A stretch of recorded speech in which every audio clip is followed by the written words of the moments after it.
नजदीक देखने से पांव कांपने लगे। एसीपी आज तक अपनी मौत को अपनी हथेली पर लेकर ही चला है, समझे? मौत से कभी डरा नहीं है वो। इतनी बड़ी बड़ी बातें हैं, अब बातों का वक्त नहीं है, अब एक्शन का वक्त है। कूदो एसीपी, छलांग लगाओ। 1 मिनट, लेकिन तुम पर कैसे विश्वास कर सकता हूं कि मेरे कूदने के बाद तुम इन तीनों को छोड़ दोगे? तुम्हारे पास और कोई चारा भी नहीं। कूदो एसीपी।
ये शो देखते वक्त तो पेट के दर्द की दवा साथ में रखनी चाहिए। हंसते हंसते पेट दर्द हो गया।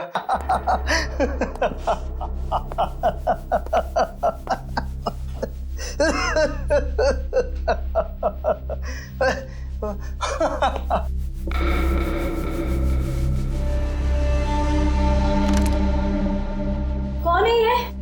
प्रमोद कौन है ये? बहुत खुशकिस्मत हो तुम। मौत से कुछ पल पहले इतनी हंसी और इतनी खुशी हर किसी को नसीब नहीं होती। कौन हो तुम? अंदर कैसे आए? मौत को अंदर आने के लिए किसी न्योते की जरूरत नहीं पड़ती है।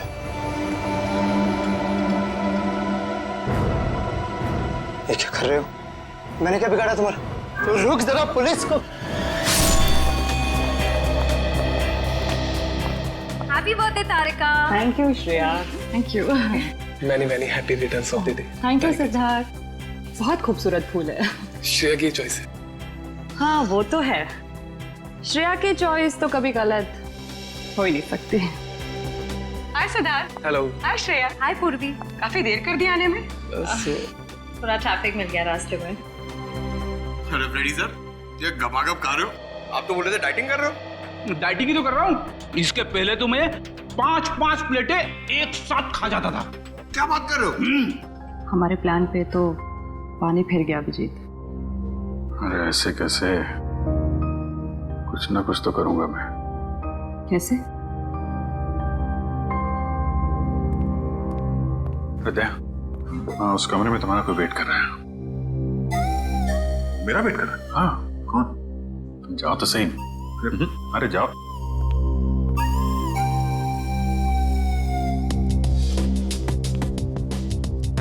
फिर सिद्धार्थ, वो तुम्हें मेरी जासूसी नॉवेल्स की कलेक्शन देखनी थी ना? चलो दिखाती हूँ। चलो श्री। अरे कभी तो श्रेया को अकेले छोड़ो। ऐसी कोई बात नहीं है ना? चलो। इट्स ओके सिद्धार्थ, जाओ तो। चलो।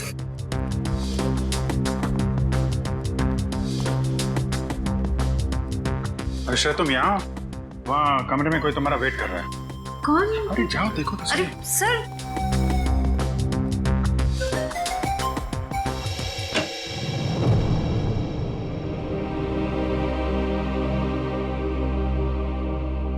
श्रेया, अच्छा किया तुम सिद्धार्थ को अपने साथ यहाँ ले आई। I am very sorry. उस दिन मैंने आपके साथ बहुत बुरा बिहेव किया था।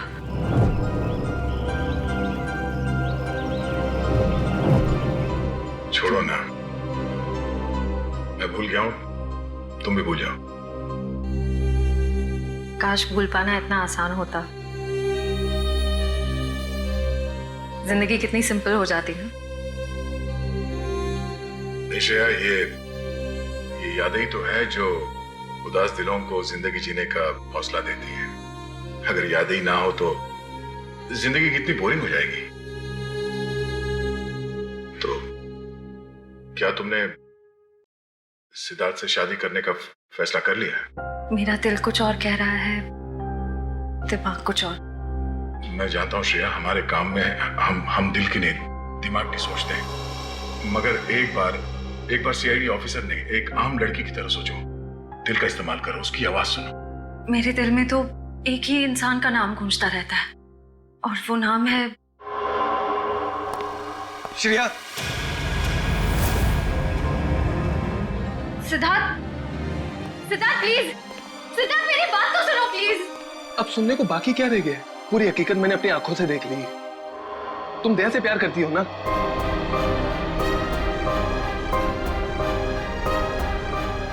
सिद्धार्थ, मैं इस बारे में तुमसे बात करने वाली थी। क्यों नहीं? सिद्धार्थ, काम इतना होता है, मौका ही नहीं मिला मुझे। मौका नहीं मिला? I just can't believe I heard that. Siddharth please मेरी बात तो सुनो। ये इतना आसान नहीं हो के अपने आपको मेरी जगह रखकर तो सोचो, फिर पता चलेगा मैं किस अग्नि परीक्षा से गुजर रही हूँ।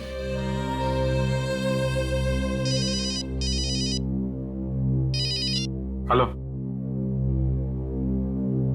कौन? सर, दोनों पति पत्नी थे, प्रमोद और शांति। सर, हमने कभी सपने में भी नहीं सोचा था कि हमारे होटल में ऐसा कुछ होगा। एक मिनट, आप बाहर खड़े रहिए।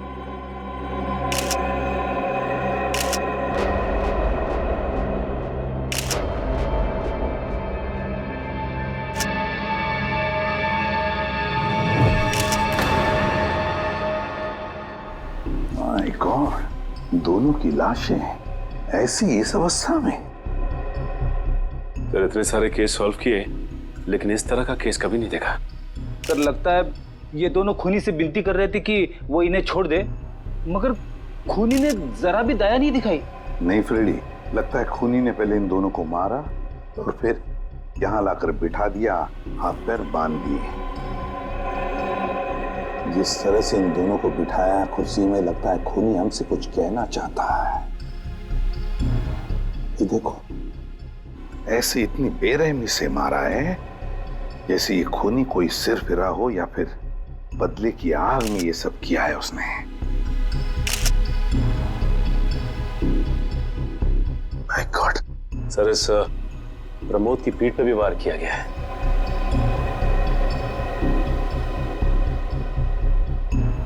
क्या हुआ? सर, इसकी सांसें चल रही है, जिंदा ही। प्रमोद जिंदा है?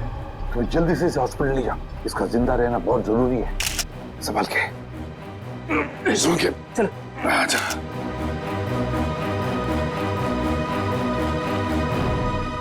एक बात बताओ, ये खूनी अंदर आया कैसे? किसी देखा कैसे? नहीं सर, ये सब रात में हुआ सर, और रात के वक्त इसकी ड्यूटी रहती है सर, इससे पूछिए आप।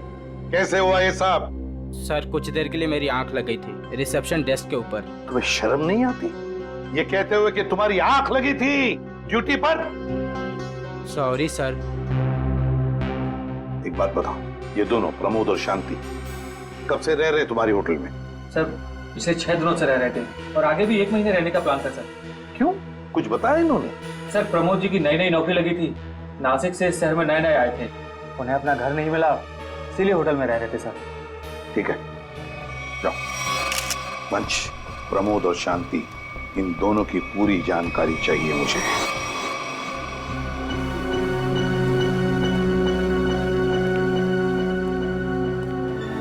हाँ सचिन, ये प्रमोद कैसा है? सर, डॉक्टर ने ऑपरेशन शुरू कर दिया है, थोड़ी देर में पता चल जाएगा सर। लगता है सचिन, ये खूनी शांति को ही मारने आया था, प्रमोद को नहीं। देखो ना, उसने प्रमोद पर सिर्फ एक ही वार किया और फिर देखा तक नहीं कि वो जिंदा है या मर गया।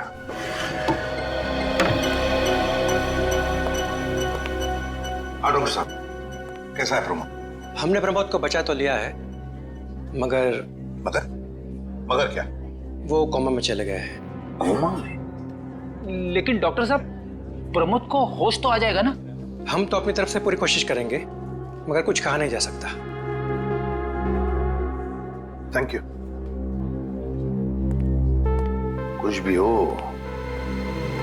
प्रमोद होश में आना ही चाहिए। खूनी को सिर्फ प्रमोद ने ही देखा है। डॉक्टर साहब, शांति की लाश से कुछ पता चला? दया, मौत की वजह तो तुम लोगों को क्राइम स्पॉट पे ही पता चल गई होगी। पेट पर चाकू के इतने सारे घाव हैं, उसी की वजह से मौत हो गई बेचारे की। हाँ, वो तो हमें पता चल गया था। उसके अलावा कुछ और? हाँ, एक खास बात। 2 महीने पहले इसका किडनी का ऑपरेशन हुआ था। ये देखो, इसमें एक फोटो है। किडनी का ऑपरेशन? वंश, पता करो शहर के किस हॉस्पिटल में शांति के किडनी का ऑपरेशन हुआ था। और सर, वो क्राइम सीन पे जो खून मिला था वो शांति और प्रमोद का ही है। खूनी ने खून करने से पहले एक एक कदम फूंक फूंक कर रखा है। हाँ, काफी प्लानिंग की है खूनी ने इस जुर्म को अंजाम देने के लिए। उसे पता था कि ये प्रमोद ऑफिस से कितने बजे वापस आता है, और वो होटल के कमरे में पहुंच गया जब दोनों मौजूद थे। पर सर, अगर उसका मकसद शांति को ही मारना था तो वो तो प्रमोद के आने से पहले ही जुर्म को अंजाम देकर वहां से फरार हो सकता था। हाँ, ये बात तो है। मुझे लगता है खूनी ने प्रमोद के ऊपर सिर्फ एक ही बार वार किया, और वो इसलिए क्योंकि वो चाहता था कि वो कोमा में पहुंच जाए और जिंदा लाश बन जाए। तो लगता है ये खूनी कोई एक्सपर्ट है जो अच्छी तरह से जानता था कि वार कहाँ पे करना है। सर, वो एक्सपर्ट नहीं, मुझे तो सरफिरा लगता है। वरना मारने के बाद इन्हें प्रार्थना की पोजीशन में क्यों बैठा था? कोई तो गहरा कारण है सबके पीछे जो इस खूनी के अतीत से जुड़ा हुआ है। क्या प्रमोद की बीवी का खून हो गया और प्रमोद कोमा में है? जी हाँ। खैर, ये बताइए कि पिछले कुछ दिनों से प्रमोद का स्वभाव कैसा था? क्या वो डरा डरा रहता था या कुछ और अजीब बात? नहीं, ऐसा तो कुछ नहीं था।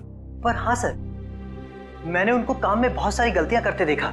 साफ साफ बताइए, प्रमोद किस तरह की गलतियां कर रहा था? बेसिक अकाउंटिंग की गलतियां। मुझे तो हैरानी हो रही थी कि इतने काबिल और इतने क्वालिफाइड इंसान ऐसे बच्चों वाली गलतियां कैसे कर सकता है कोई।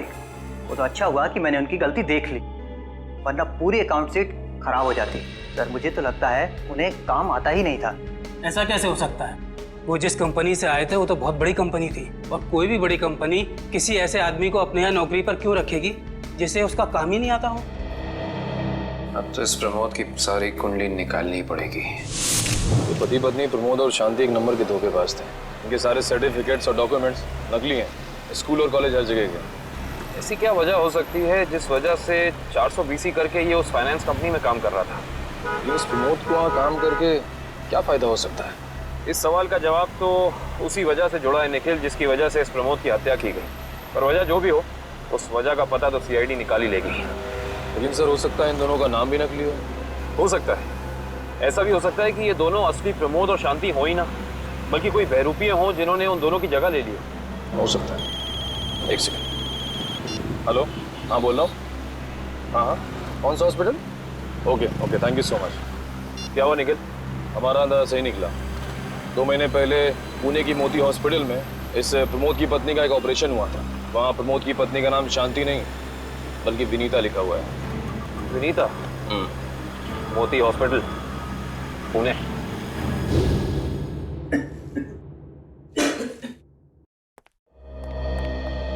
एक्सक्यूज मी, एक वक्त पे सिर्फ एक ही मरीज अंदर आएगा? हम लोग सीआईडी से। सीआईडी? मगर यहाँ मुजरिम कौन है? इसी की तलाश है हमें। एक्चुअली आपके हॉस्पिटल में 2 महीने पहले एक ऑपरेशन हुआ था, उसी के बारे में कुछ जानकारी चाहिए हमें। किसका ऑपरेशन? ये दोनों आपके हॉस्पिटल में आए थे? ये तो मिसेस विनीता कुमार हैं। हाँ, Mrs Vinita Kumar.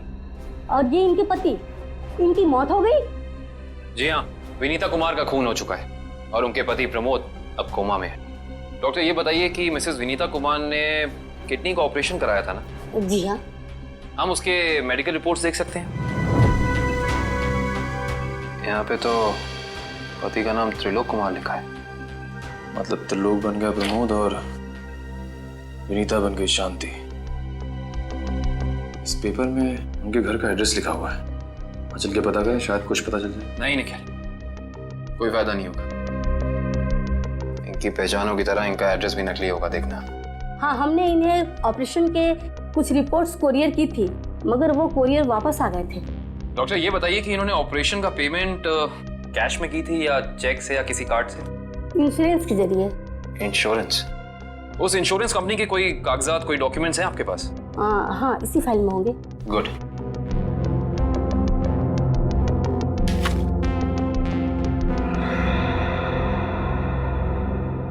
Base health insurance. Ankit, सभी अकाउंट्स और सभी खाते अच्छी तरह से बंद हो जाने चाहिए। कल शाम 5 बजे तक ऑडिटर आ जाएगा। हो जाएगा सर। कभी सपने में भी नहीं सोचा था कि हमारी कंपनी का अंत इतना बुरा होगा। ये किस अंत की बात कर रहे हैं आप लोग? जरा विस्तार से समझाइए। अगर आप अपने पैसे वापस लेने आए हैं तो भूल जाइए, क्योंकि जब तक अदालत अपना फैसला नहीं सुना देती तब तक हम किसी के रुपए वापस नहीं कर पाएंगे। पैसे वापस लेने नहीं, इंसाफ करने आए हैं हम लोग सीआईडी से। ओह, तो हमारी शिकायत सीआईडी वालों तक भी पहुंच गई है। शिकायत? ऐसा क्या कर दिया आपकी इस कंपनी ने? हमारी कंपनी ने नहीं, उस त्रिलोक ने आसमान की तरफ प्रगति करती हुई हमारी कंपनी के नाम को रातों रात मिट्टी में मिला दिया और हमें दिवालिया कर दिया उसने। त्रिलोक? एक सेकंड, आप इस त्रिलोक की बात तो नहीं कर रहे? हाँ हाँ, यही तो है वो। पर इसे क्या हुआ? किसी ने इसकी जान लेने की कोशिश की है, फिलहाल ये कोमा में। ये तो होना ही था, इतने लोगों को जो धोखा दिया इसने। किस धोखे की बात कर रहे हैं? हमारी कंपनी के क्लाइंट्स को झूठे सपने दिखाकर कहा कि सबके पैसे एक ही महीने में 2 गुना कर दूंगा, पर सबके पैसे बटोरकर 9 तो 11 हो गया वो। और क्लाइंट हमारी कंपनी से पैसे वापस मांग रहे हैं। बैंकक्रप्ट हो गया। इतने सालों से कंपनी की बनी बनाई इज्जत मिट्टी में मिल गई। खोए हुए पैसे और खोई हुई इज्जत तो फिर से कमाई जा सकती है, पर खोई हुई जान तो वापस नहीं आ सकती ना। क्या त्रिलोक ने किसी की जान भी ली है? हाँ, हमारी कंपनी के सीईओ अनुज जी, जो कि सदमे को बर्दाश्त नहीं कर पाए और दिल का दौरा पड़ने से उनकी मौत हो गई। कहीं ये सारा हमला अनुज जी का कोई करीबी तो नहीं कर रहा है, अनुज जी की मौत का बदला लेने के लिए? हो सकता है। अनुज जी के परिवार में कौन कौन है? उनकी पत्नी सुधा, जो कि अभी सदमे में है, और उनका बेटा विक्की। विक्की? इस विक्की का फोन नंबर दीजिए जरा। विक्की के फोन का सिग्नल यहीं आसपास बता रहा है। हो गई। अच्छा, अभी अभी मागाधीर रोड की तरफ मुड़ा है। मागाधीर?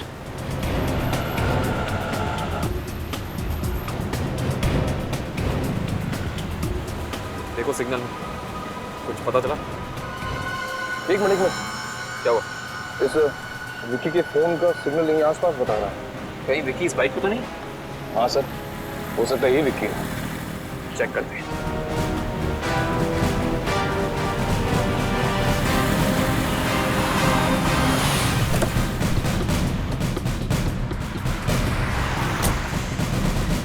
सुनो भाई साहब, तुम ही विक्की हो?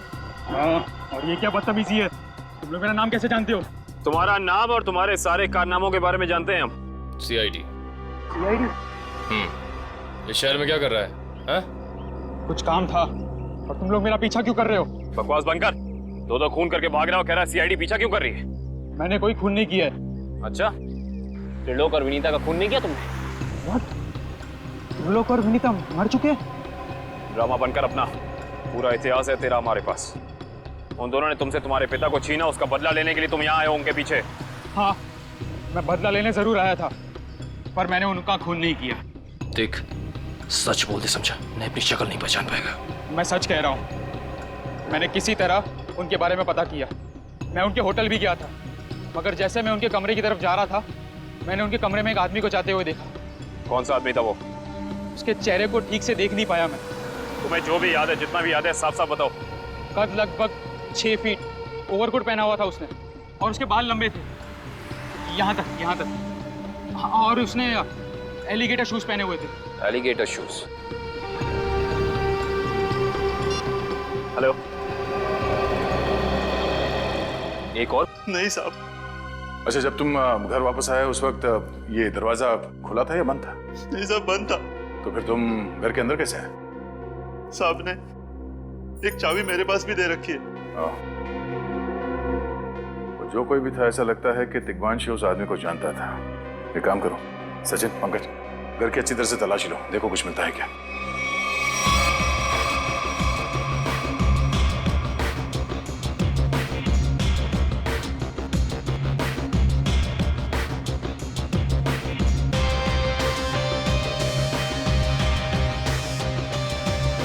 साहब।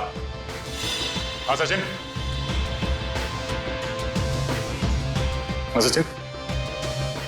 ये देखिए सर, यहाँ से शीशा निकाला गया है, चिटकनी खोली गई है और यहाँ से बाहर जाने का रास्ता भी है। मतलब कोई अंदर यहाँ इस खिड़की से आया था? सर लेकिन इस घर में तो सेफ्टी अलार्म भी है सर। अगर यहाँ से कोई अंदर आया है तो सेफ्टी अलार्म बजना चाहिए था और सिक्योरिटी गार्ड को भी अंदर आना चाहिए था। अब इसका जवाब तो सिक्योरिटी गार्ड ही देगा।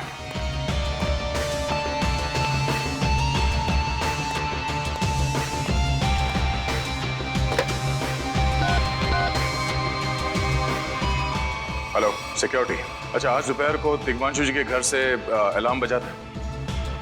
बजा था तो फिर आप चेक करने के लिए उनके घर पे क्यों नहीं आए? ओ आई सी, पिछले हफ्ते भी। Thank you. क्या बोला सर ये सिक्योरिटी वाला? सिक्योरिटी का कहना है कि अलार्म बजा था और उन लोगों ने घर में फोन भी किया तो दिग्मांशु जी ने कहा कि गलती से अलार्म बज गया, इसलिए वो लोग ऊपर नहीं आए। सर हो सकता है दिग्मांशु ने मजबूरी में कहा, खूनी ने उसके सर पे गन तान दी हो। कुछ कह नहीं सकते। बात करते वक्त अगर थोड़ी सी भी टेंशन हो आवाज में तो ये सिक्योरिटी वाले तुरंत भाप लेते हैं। दरअसल पिछले हफ्ते भी दिग्मांशु के घर से अलार्म बजा था और जब सिक्योरिटी वालों ने फोन किया था तो दिग्मांशु ने यही कहा था कि गलती से बच गया। सर ये खूनी काफी चालाक लगता है, खेल खेल रहा है। देखते हैं, जरा देखो इस घर में कुछ और मिलता है क्या। खूनी ने कोई ना कोई सुराग जरूर छोड़ा होगा, चेक करो।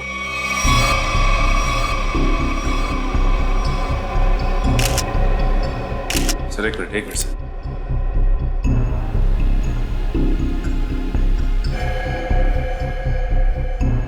ये देखिए सर, खून। ये खून यहाँ कैसे? कहीं खूनी का तो नहीं है खून? ये तो डॉक्टर सालों के ही बताएंगे। वो खून किसका है ये अभी पता चल जाएगा। तारिक आती होगी रिपोर्ट लेकर के। डॉक्टर साहब, इस दिग्मांशु के बारे में कुछ और पता चला? हाँ, वो कैसे? इसे गोली मारने से पहले बेहोश किया गया था। क्या? इसे बेहोश किया था? इसके खून में मुझे एक खास किस्म की दवाई के अंश मिले जो अक्सर इंसान को बेहोश करने के लिए दी जाती है और वो दवाई से इंजेक्शन के जरिए दी गई थी। ये देखो। सर बहुत ही अजीब बात है। अगर खूनी इसे मारना चाहता था तो सीधा गोली मारकर इसका काम तमाम कर सकता था। फिर ये जहर की दवाई क्यों दी होगी? और सर एक और बात पता चली, दिग्मांशु जिस हालात में हमें मरा हुआ मिला था वो एंशिएंट कल्चर के हिसाब से प्रार्थना करने की पोजीशन, खाना खाने से पहले। तो फिर तो शांति और दिग्मांशु दोनों का खूनी एक ही आदमी है। एक खूनी के लिए ये हत्याएं जुर्म नहीं, एक जश्न है। इसलिए उसने टेबल पे ये प्लेटें सजाई, उसमें खाना रखा, एक अपने लिए और एक दिग्मांशु के लिए। और सर दिग्मांशु को प्रार्थना की पोजीशन में बैठा के उसने गोली मार दी। सर मैंने कहा था ना, ये खूनी एकदम सरफिरा है सर। हाँ सर, लगता है ये खूनी अपने आप को बहुत शक्तिशाली महसूस करता है। जिस वक्त इन सब की गर्दनें झुकी होती हैं उसके सामने, उसे आनंद आता है। नहीं सचिन, खूनी का मकसद लोगों को अपने सामने झुकाना नहीं बल्कि अपने लिए प्रार्थना करवाना था। क्या मतलब? ये रही उस खून की रिपोर्ट। ये खून ना ही दिग्मांशु का है और ना ही उसके घर वालों का। ये खून उस खूनी का ही है। खूनी का? मगर वहां तो हाथापाई के कोई निशान नहीं मिले और उस जगह को देख के ऐसा लगा भी नहीं कि दिग्मांशु ने सेल्फ डिफेंस में खूनी के ऊपर हमला किया होगा। वो इसलिए दया क्योंकि ये खून खूनी ने अपने मुंह से थूका था। हमें इसके खून में से इसके सलाइवा के कुछ अंश भी मिले। उसकी तबीयत खराब है क्या? हाँ, वो बीमार है। उसके खून में एथिमोलाइसिन नाम की दवाई का अंश मिले हैं और उसका कीमोथेरेपी हुआ था। इसका मतलब उसे कैंसर है, ब्रेन का कैंसर, लास्ट स्टेज का ब्रेन कैंसर। इसीलिए वो लोगों से अपने लिए प्रार्थना करवा रहा है ताकि उसकी बीमारी ठीक हो जाए। हमारे क्रिमिनल डेटाबेस में चेक करो, पता करो ये कोई पुराना पापी तो नहीं है। नहीं सर, उस खूनी का हमारे क्रिमिनल डेटाबेस में कोई रिकॉर्ड नहीं है। कोई इतिहास नहीं है? नहीं सर। सर दिग्मांशु की पूरी कुंडली निकाल के लाओ सर। प्रमोद की तरह इसकी पहचान भी नकली है। What? हाँ सर, ये देखिए, उसका असली नाम राकेश है और जिस तरह प्रमोद को 400 बीसी की आदत थी, ठीक उसी तरह राकेश भी भोली भाली लड़कियों को फंसाता था शादी के झांसे में। कई लड़कियों ने आत्महत्या की है इस दिग्मांशु और राकेश के चक्कर में। हाँ सर, शादी के बाद उनके पैसे लेके ये गायब हो जाता। सर इसका मतलब खूनी ने 2 ऐसे लोगों को मारा जो पहले से मुजरिम थे। शायद उसने सोचा होगा कि मरने से पहले कुछ अच्छे कर्म कर लूं।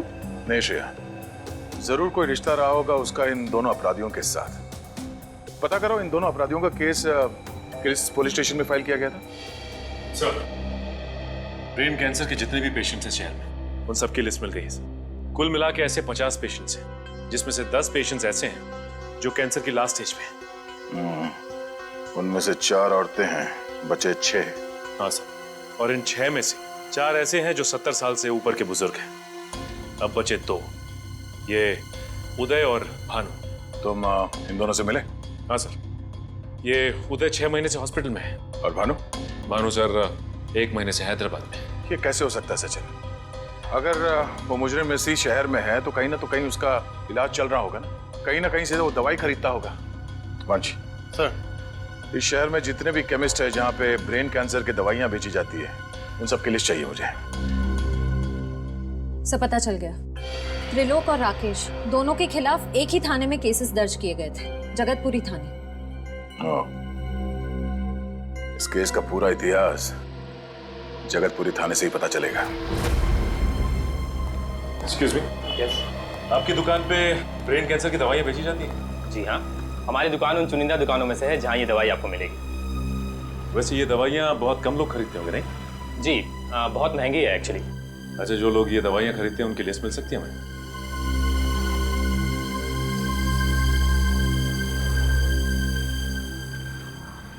ये रही वो लिस्ट।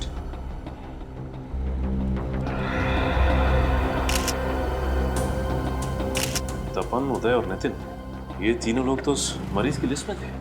अच्छा, आपको पूरा यकीन है कि इनके अलावा और कोई नहीं आता ये दवाई लेने के लिए? जी नहीं, लेकिन हो सकता है कोई गैर कानूनी तरीके से ये दवाई खरीद रहा हो। ये दवाइयाँ काफ़ी महंगी है ना, आम आदमी इसका खर्चा नहीं उठा सकता।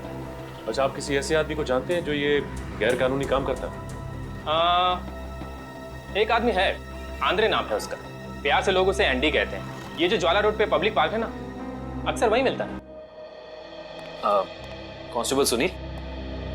Yes sir. आप सीआईडी से ही हैं ना? हाँ, हमारी बात शायद आप ही से हुई थी। साहब बताइए, कांस्टेबल सुनील आपके लिए क्या कर सकता है? सुनील जी, हाल फिलहाल में इस रिकॉर्ड रूम में कोई चोरी वगैरह हुई थी क्या? चोरी नहीं तो सर, अब यहाँ भला कोई चोरी कैसे करेगा? सुनील, फिर आप एक हेल्प कर सकते हैं हमारी। हमें 2 मुजरिमों की फाइल चाहिए। एक का नाम है त्रिलोक कुमार और दूसरे का राकेश भिवेन। एक मिनट सर, क्या नाम बोले? राकेश? राकेश भिवेन।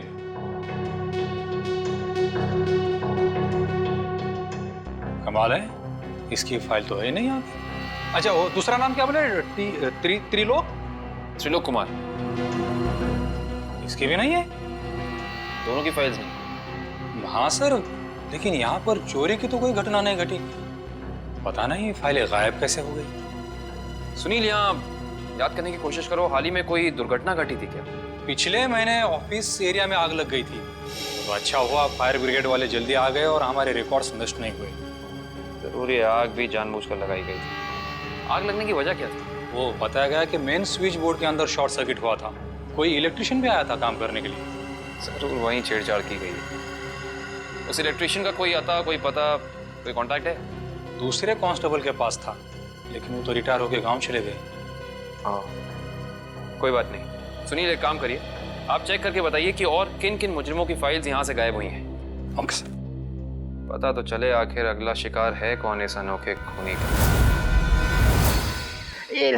ये ले पैसे। अरे ये दवाइयाँ तो असली है ना। अरे अंकल जी, ये जो शक की बीमारी है ना, कैंसर से भी ज्यादा खतरनाक है। अगर आपको यकीन नहीं है कि ये दवाई असली है या नहीं, तो खुद जाकर दुकान से क्यों नहीं खरीद लेते? अरे तुम तो बुरा मान गए, मैं तो बस ऐसे ही पूछ रहा था, मेरा मतलब वो नहीं। तो जानते हो, इस तरह से दवाइयाँ बेचना और खरीदना दोनों गैर कानूनी है। बाकी तुम्हारा कोई फायदा नहीं है। मैंने सुना था कि सीआईडी बड़े-बड़े केस हैंडल करता है। मैं तो छोटा-मोटा चोर हूँ, जाने दो ना साहब। हाँ मिस्टर छोटे चोर, ये बताओ कि तुम्हारे पास से ये दवाइयाँ खरीदने के लिए कोई ऐसा आदमी आता था जो 6 फीट लंबा था और लंबे लंबे बाल थे उसके, और वो एलिगेटर वाले शूज पहनता था? हाँ, वही जो आगे से नुकीला होता है। हाँ, आया था चिराग। आप लोग चिराग को ढूंढ रहे हो? हाँ। कहाँ मिलेगा ये चिराग? चिराग, लगता है चिराग घर पर नहीं है। कमरे अच्छी तरह से चेक करो, देखो कुछ मिलता है क्या। पंकज, कंप्यूटर चेक करो।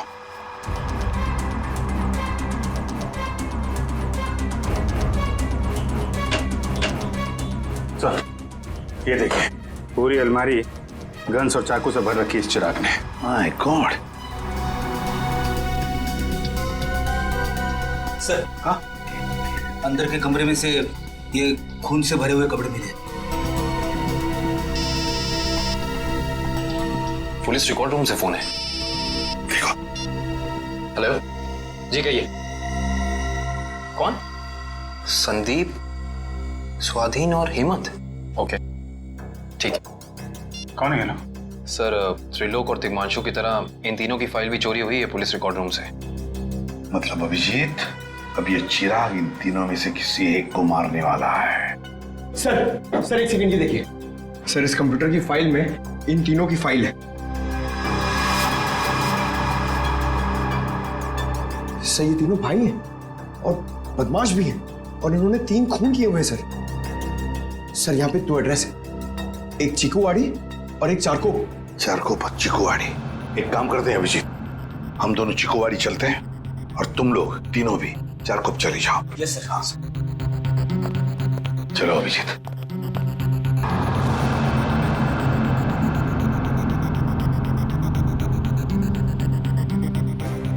क्या हुआ सर? अभिजीत, ये पेन, ये मेरा पेन है अभिजीत। आपका पेन? यहाँ पे कैसे सर? ये पेन मैंने जग्गा को दिया था, जग्गा को। जग्गा सर? वो आपका खबरी? हाँ अभिजीत, मेरा खबरी।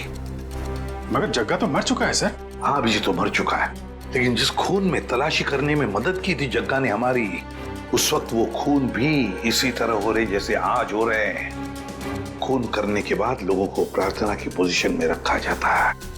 चलते हैं सर। नहीं अभिजीत, क्योंकि अभिजीत जिस तरह से वो खून किए जा रहा है, लगता है मुझे संदेशा भेज रहा है, तो मुझे मिलना चाहता है अकेले में।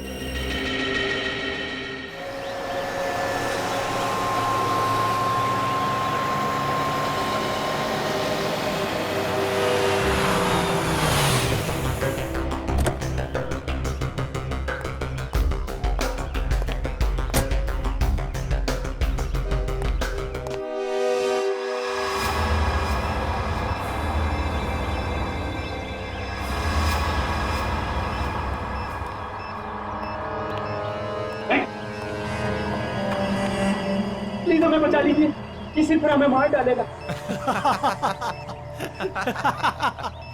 घबराओ मत, मैं इसे भी प्रद्युम्न हूं, कुछ नहीं होने दूंगा तुम्हें। इनकी बातों को ज्यादा सीरियसली मत लेना, इन्हें तो झूठे वादे करने की आदत है, और इतनी बड़ी बड़ी बातें करने से पहले एसीपी जरा मेरा इंतजाम तो देख लो। बस रिमोट के इस बटन को दबाना है और ये तीनों हमेशा के लिए बूम, धरती से गायब। क्यों कर रहे हो तुम ये? क्या गलत कर रहा हूँ? हाँ बोलो। पर ये तीनों तो वैसे भी कानून से भागे हुए अपराधी है ना, तो इन्हें मारकर क्या गलत कर रहा हूँ मैं? इन्हें सजा देने का हक तुम्हारा नहीं, सिर्फ कानून का हक है ये। बस यही तो प्रॉब्लम है, जब तक तुम कानून में हो कुछ नहीं हो सकता। क्या क्या चाहते हो तुम मुझसे? पहले अपनी ये गन मुझे दो। एसीपी, मुझे अपनी गन दो, वरना मैं ये रिमोट दबा दूंगा। एसीपी, मैं 3 तक गिनूंगा। 1 2 3। नहीं,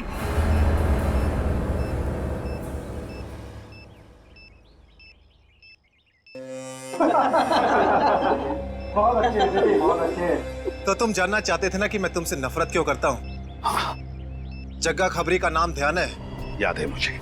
मैं उन्हीं का बेटा हूँ। पता चल चुका था मुझे। एसीपी, तुमने मेरे पिताजी से वादा किया था ना कि तुम उनका बाल भी बाका नहीं होने दोगे, फिर क्यों नहीं बचा सके उन्हें? बोलो। देखो चिराग, तुम्हारे पिताजी की मौत का बोझ आज भी मेरे दिल पर है। बंद करो ये तुम्हारा नाटक। उस वक्त कहाँ थे तुम, जब मेरे पिताजी की मौत के बाद मैं और मेरी माँ दर दर की ठोकरें खा रही थी? खाने के पैसे तक नहीं थे हमारे पास। तो तुम मेरे पास चले आते, मैं कुछ मदद कर सकता था तुम्हारी। क्या कर लेते तुम? हाँ, सिवाय झूठे वादों के। तुम्हें पता है एसीपी, मुझे कैंसर है आखिरी स्टेज। और ये इसीलिए क्योंकि मेरी माँ के पास पैसे नहीं थे मेरे इलाज के लिए। मैं तुम्हारा दुख समझ सकता हूँ चिराग, तुम्हारी तकलीफ समझ सकता हूँ, मगर इन तीनों ने क्या बिगाड़ा है तुम्हारा? तुम इन तीनों की जान बचाना चाहते हो? हाँ। तो तुम्हें अपनी बलि देनी होगी। क्या मतलब? मतलब तुम इस बिल्डिंग से छलांग लगानी होगी ताकि फिर कोई जग्गा खबरी सीआईडी का शिकार ना बने।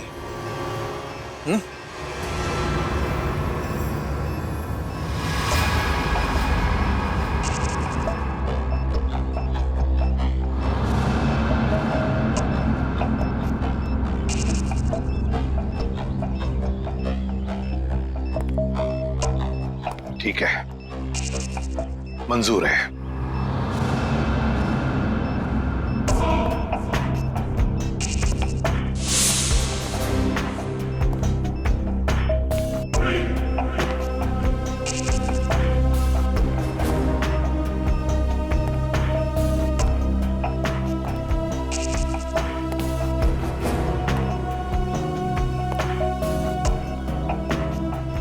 चढ़ो एसीपी, चढ़ो।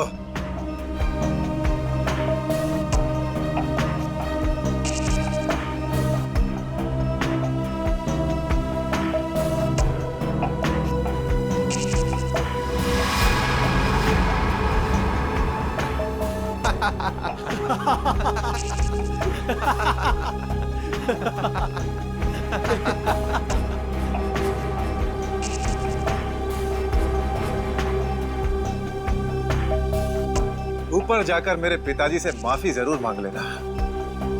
क्या हुआ? मौत को इतना नजदीक देखने से पांव कांपने लगे? एसीपी आज तक अपनी मौत को अपनी हथेली पर लेकर ही चला है, समझे? मौत से कभी डरा नहीं है वो। इतनी बड़ी बड़ी बातें, अब बातों का वक्त नहीं है, अब एक्शन का वक्त है। कूदो एसीपी, छलांग लगाओ और अपनी ये बेहतरीन जिंदगी को अलविदा कह दो। चलो।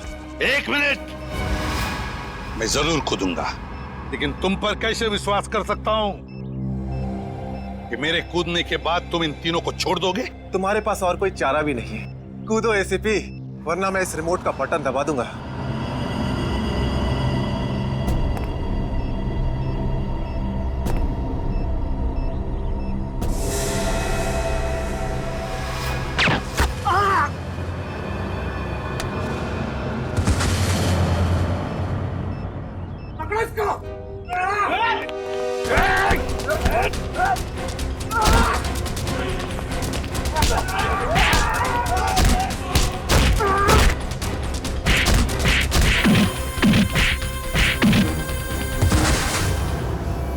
बस मिस्टर चिराग, बहुत चला लिया न्याय की अदालत। सीआईडी का काम सीआईडी को सौंप दो। रेडी? पंकज, उन तीनों के शरीर से बॉम्ब हटा दो संभाल के। और तुम मेरे दोस्त, मेरा खबरी जग्गा के बेटे लगते ही नहीं। उस बेचारे ने तो अपनी जान कुर्बान की हमारी मदद करने में, कानून की मदद करने में, मगर तुम, लानत है तुम पर, जैसे घटिया काम करने निकले थे। दो खून किए तुमने, तुम्हें तो शायद फांसी ही होगी, फांसी।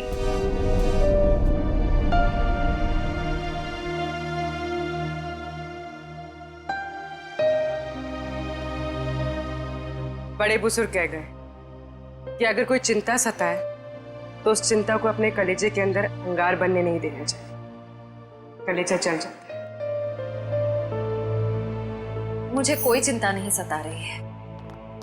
In fact I think I am the luckiest girl in the world right now. CID में सब मेरे काम से खुश हैं। मेरे पास तुम दोनों जैसे दोस्त हैं। मेरी शादी होने वाली है। एक लड़की को और क्या चाहिए होता है? शायद प्यार। प्यार भी तो है ना मेरे पास। मम्मी पापा का प्यार, दोस्तों का प्यार और सिद्धार्थ का प्यार। जुबान की बात दिल से मेल नहीं खा रही है श्रेया। मतलब ये कि दिल की बात जुबान पे लाने का वक्त आ गया है श्रेया। वो श्रेया कहाँ गई? हाँ, जो अपने सारे डिसीजंस खुद लेती थी, जिसे पता था कि उसको अपनी जिंदगी में क्या चाहिए। हाँ श्रेया, अब वक्त आ गया है, तुम्हें किसी एक को चुनना ही होगा। और अगर तुमने एक स्ट्रॉन्ग डिसीजन नहीं लिया ना, तो उसका असर तुम्हारी जिंदगी पर नहीं, बाकी 2 जिंदगियों पर भी पड़ेगा। मैं क्या डिसीजन लूं? किसे चुनूं? उस इंसान को जिसे मैं बहुत प्यार करती हूं, पर उन्होंने कभी अपने प्यार का इजहार नहीं किया, या शायद वो मुझसे प्यार करते ही नहीं, या फिर उस इंसान को जो मुझसे बहुत प्यार करता है, मुझे पलकों पर बैठा कर रखता है। मगर यहाँ पे इम्पोर्टेंट सवाल ये है कि तुम किससे प्यार करती हो? नहीं तारिका, यहाँ ये बात इम्पोर्टेंट है कि अब मैं पीछे नहीं हट सकती। मेरे किसी भी डिसीजन से ना सिर्फ सिद्धार्थ को, बल्कि उसकी और मेरी फैमिली को बहुत दुख होगा। बच्चों जैसी बातें मत करो श्रेया। हर माँ बाप चाहते हैं कि उनके बच्चे को जिंदगी की हर खुशी मिले। तुम सिद्धार्थ के साथ खुश नहीं रह पाई तो क्या अंकल आंटी खुश रह पाएंगे? और अगर तुम खुश नहीं रही तो क्या सिद्धार्थ खुश रह पाएगा?